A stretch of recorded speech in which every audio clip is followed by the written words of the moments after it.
Association of Zambia. Cheers.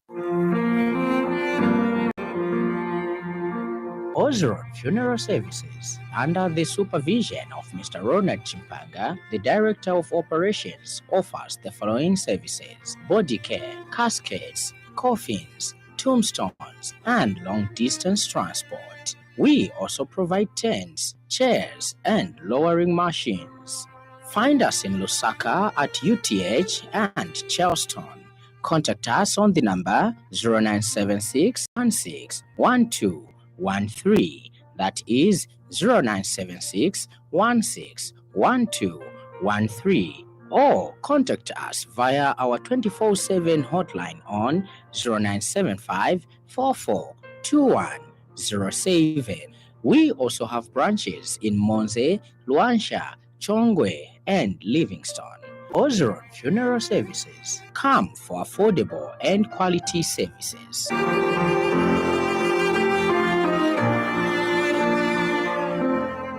Time is precious. Don't waste it spending many hours on the road. Utilize the time you have to enjoy the things that matter. Visit places, visit people, visit Kasama through your gateway to possibilities. That's right. Kasama Airport has been upgraded and is now open and ready to welcome you with open arms. Contact the airline of your choice to book your next trip into the region. Zambia Airports Corporation Limited. Keep flying.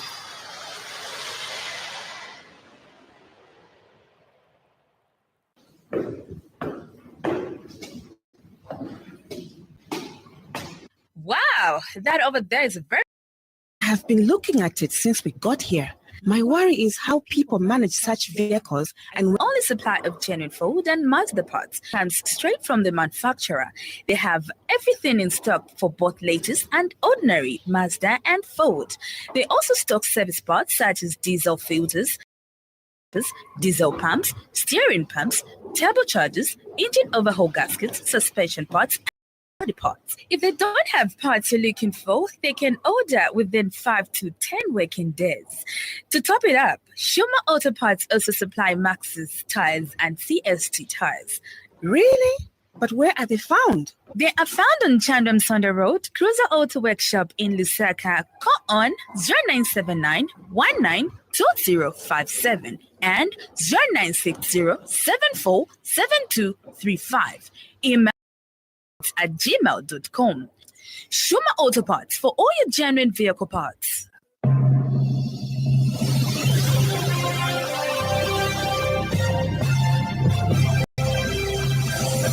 The Happy World of 5FM Radio, your adult contemporary radio station in Zambia, connecting you to the newsmakers and events that make news in the global village.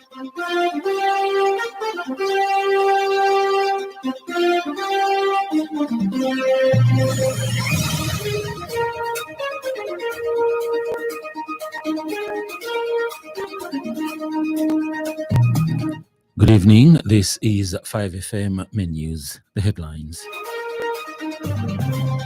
Public Order Act to be tabled in Parliament.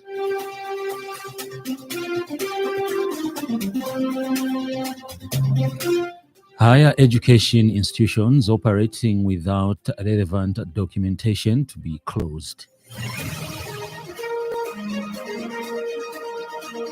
Kenya's President Ruto called out for encouraging austerity.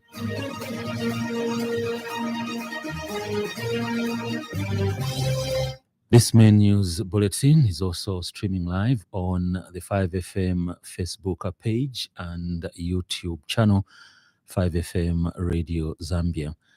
With the news in detail, I'm Herbert Mutabi. Chief Government Spokesperson Cornelius Mwetwa has disclosed that Parliament will soon table the Public Order Act bill for possible enactment into law.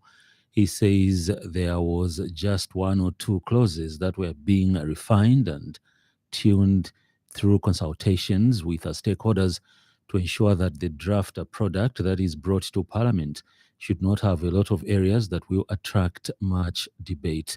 Mr. Mwetwa says once the bill is tabled before Parliament, it should be able to go through expeditiously in line with President Hakainde Hichilema's directive that parliamentary business should be done quickly. He says government is fully aware that the public has been eagerly waiting for this bill to be tabled before the floor of Parliament and enacted into law. We are also aware that the public out there are awaiting the Public Order Act being brought to the House. I want to take this opportunity to indicate that the Public Order Act is within the processes that will soon see the same brought before the doorsteps of Parliament. There was just one or two clauses that was being refined and tuned through consultations with the stakeholders to ensure that the draft product that is brought to Parliament should not have a lot of areas that will attract much debate, given that once that bill comes to Parliament to amend the Public Order Act. Meanwhile, Mr. Mwetwa this morning presented the Access to Information Bill on the floor of the House. The objects of the Access to Information Bill are to designate the Human Rights Commission as an oversight institution on matters relating to access to information, provide for the right to access information and its limitations, provide for procedures for processing requests for information, give effect to the right to access information as guaranteed in the United Nations Convention Against Corruption and the African Charter on Human Rights and People's Rights, and provide for matters connected with or incidental to the foregoing. The bill, which was read in the House for the first time, has since been referred to the Committee on Media, Information and Communication Technologies. Speaker of the National Assembly, Nelly Muti, has asked the committee to submit its report on the bill on 7th December 2023. Members of the public have since been urged to make submissions on the same, are free to do so within the program of work of the committee.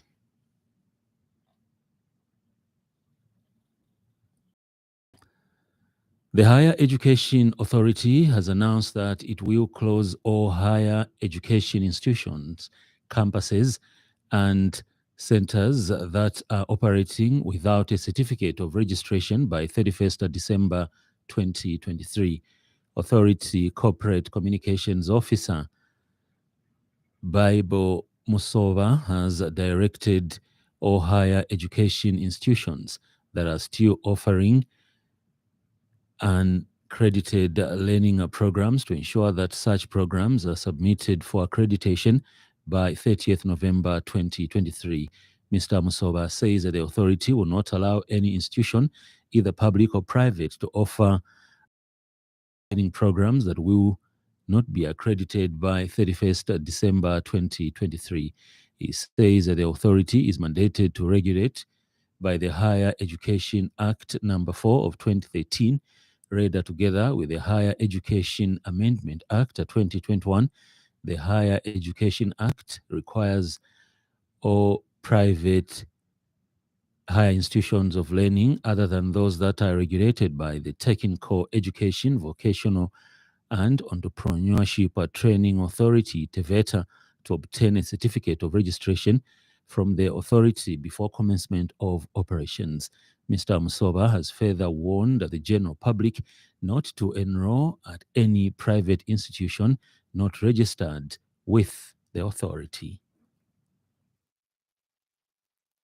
HEA directs all HEIs that are still offering programs to ensure that such programs are submitted for accreditation by 30th November 2023. The authority will not allow any HEI, either public or private, to offer unaccredited learning programs that will not be accredited by 31st December 2023. The Zambia Medicines Regulatory Authority has alerted healthcare professionals, pharmaceutical outlets, and members of the public of the global circulation of falsified Ozempic,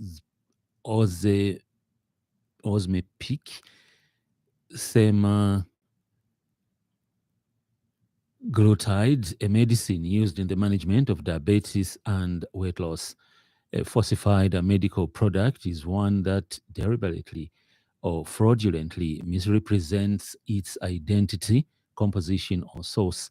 Recently, the World Health Organization and the genuine manufacturer of Novo Nordisk have received multiple reports of various versions of falsified Ozempic. The reports have come from across the world, including Africa. In a statement, Zamra Director General Makoma Nisianga says that these products have been identified at a patient level and distributed in both the legal and online supply chains. Mr. Sianga says genuine Ozempic comes in three configurations: 0.2510, 0.5 m, 1 milligram, and 2 milligrams pens, and the pens do not extend or increase in length when setting the dose. He explains that the product information, such as a batch number and expiry date on the secondary packaging, should match the information on the primary packaging. Mr. Sianga says that since the content of the falsified pens is entirely different from the genuine products, use of the falsified pens poses a risk to patient safety and can have severe health consequences. He has recommended that patients should only buy these products from genuine suppliers with documentation pertaining to their source, and they should not be purchased online, as most of the falsified versions are being marketed via unregulated online platforms. The Ministry of Health has embarked on a review of the national medicines policy to improve pharmaceutical services across the country. Speaking during a stakeholders engagement meeting with pharmaceutical industry players in Osaka this morning, Ministry of Health Chief Pharmacist for Rationale Medicine Use, Chibosha Kandandu, says that the document has not been reviewed since 1990 and requires enhancement to assist in giving guidance on how to deliver pharmaceutical services. Mr. Kandandu, who says that the review process will be concluded before end of year, has also revealed that the ministry is working on the sector development strategy for pharmaceutical manufacturing and that all these reviews are aimed at improving drug availability, which has been a challenge. Sector development strategy for pharmaceutical manufacturing in Zambia. This document also will run from 2023 to 2027, and most of you, especially those from the industry, from the retail, from the wholesales, you have participated in developing this document. We are hoping to conclude this equally by the end of maybe the year with the other line ministries which are engaged. And Zambia Medicines Regulatory Authority Director General Makoma Nisianga says while government works on various measures to improve access to essential medicines, all key stakeholders must collaborate to regulate the pharmaceutical supply chain in Zambia to ensure quality healthcare. The authority carries out this mandate through various regulatory mechanisms, such as grant of marketing authorization, import and export controls, laboratory quality testing, post-marketing surveillance, regulation of clinical trials, and vigilance, among others. The fast evolving pharmaceutical landscape, global threat of standard, substandard, and falsified medical products, and lessons learned from the COVID-19 pandemic have brought to the fore the need to build a resilient regulatory system. In other news trending this evening,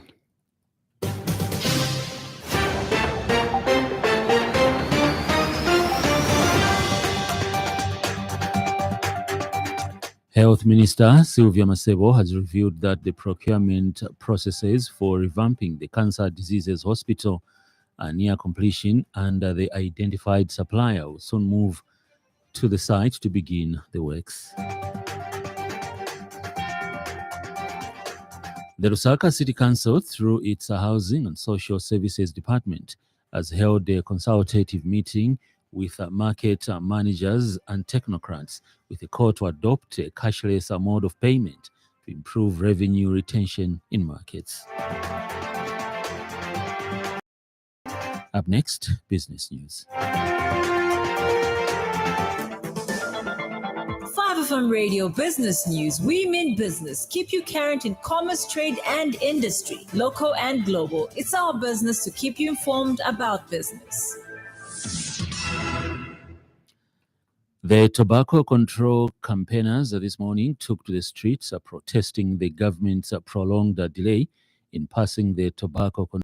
The protesters carrying placards questioned the Ministry of Health's hesitance in executing the presidential directive to present the tobacco control bill to Parliament. The peaceful protest was staged along Parliament Road, strategically aiming to capture the attention of members of Parliament, specifically Minister of Justice Mulambo Haimbe and Health Minister Sylvia Masebo. Speaking in an interview during the protest, Center for Trade Policy and Development, CTPD Communications Specialist Mwaka Nyimbiri expressed a disappointment with the lack of progress in enactment of the tobacco control bill. And what we've observed is that because country as a government, because there's been a delay in enacting the tobacco control bill, this has resulted, or this has given the tobacco industry an opportunity to make profits at the expense of people's lives. What am I saying? What I'm saying is that the tobacco industry has seen an opportunity. They've seen a market where they can increase the sales of their products. Moloka, Executive Director, the Zambia Anti-Alcohol and Drug Abuse Zambia, pointed out that in developed countries, tobacco consumption is decreasing due to strict laws. And chairperson of the Zambia Media Network Against Tobacco, Paxine Piri, accused the tobacco industry of meddling in the Zambian government's attempts to implement tobacco control measures through their corporate social responsibilities. A lot of tobacco industry interference in Zambia in so many things. I think they do their the corporate social responsibility, where we've seen them building a maternity wing somewhere, and the government officials are there to receive it, or when they're handing over an official from the government to come. According to Article 5.3, that should not be allowed. So sometimes we wonder if really these government officials are aware of that article, where they're not supposed to have private meetings with the tobacco industry. 5FM Radio Business News. We mean business. Keep you current in commerce, trade, and industry, local and global. It's our business to keep you informed about business.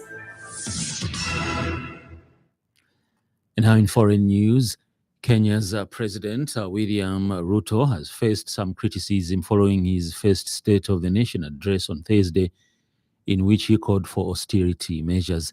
Critics say the president failed to adequately address how he was going to address the mounting concerns about the worsening cost of living. Some also called him out for promising to cut wasteful, yet spending millions on foreign travel with his latest trip to Saudi Arabia on Friday. Here's a roundup from the BBC. Hamas officials in Gaza say that 13 people have been killed by Israeli airstrikes that hit the biggest hospital in the territory, Al-Shifa. Videos show a missile around Tisi Children's Hospital and the Indonesian hospital also came under fire. President Biden will meet the Chinese leader Xi Jinping in San Francisco next week in a bid to stabilize recent tensions between the superpower rivals. US officials said the goal was to remove some areas of misunderstanding and open up new lines of communication. The two presidents met nearly a year ago on the sidelines of the G20 summit in Bali. The UN's International Organization for Migration says around 700 people have been killed in Sudan's West Darfur region following recent clashes between the army and the paramilitary rapid support forces. Kalkidan Yebeltel reports. The Bangladeshi Prime Minister Sheikh Hasina has rejected any further pay rises for protesting clothing factory workers who are demanding a nearly threefold increase in their basic salaries. Thousands have been protesting for the past 2 weeks, saying they are struggling to make a living on their current salary of $75 a month.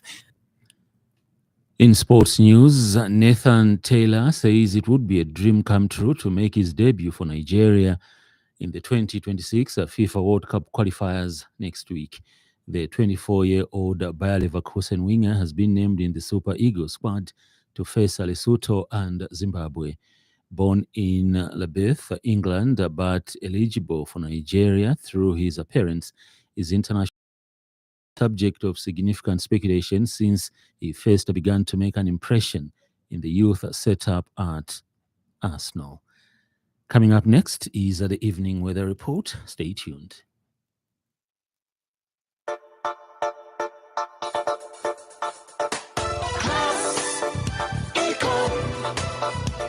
Class Econ Roofing Africa. Class Econ Roofing, plot 17100 off Katanga Road, 150 meters from Mumbwa Road, Chinika Industrial Area, Lusaka. Class Econ Roofing.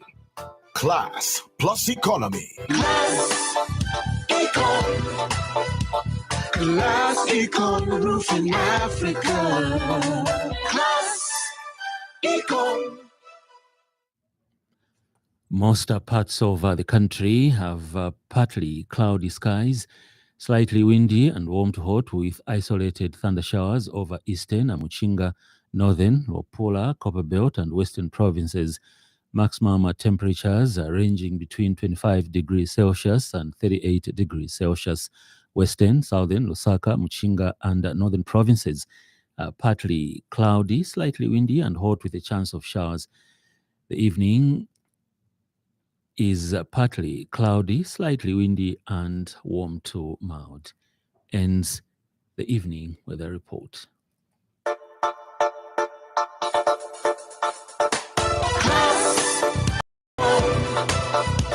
Class Econ Roofing Africa. Class Econ Roofing, plot 17100 off Katanga Road, 150 meters from Mumbwa Road, Chinika Industrial Area, Lusaka. Class Econ Roofing.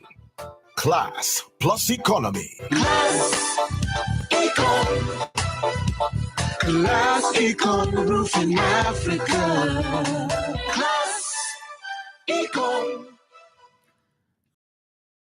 Of the main news, but before we go, a recap of the top stories.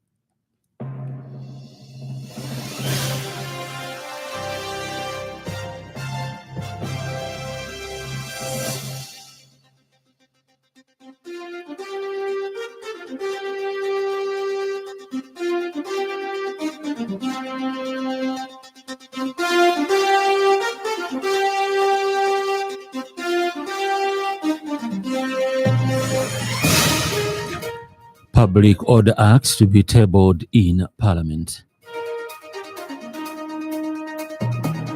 Higher education institutions operating without relevant documentation to be closed. Kenya's President Ruto called out for encouraging austerity. For more news, follow us on Facebook at 5FM Radio Zambia. On behalf of the entire news crew and the technical department, I thank you for listening to the Happy World of 5FM. Stay safe and stay tuned to 5FM Radio. I'm Herbert Mutabi.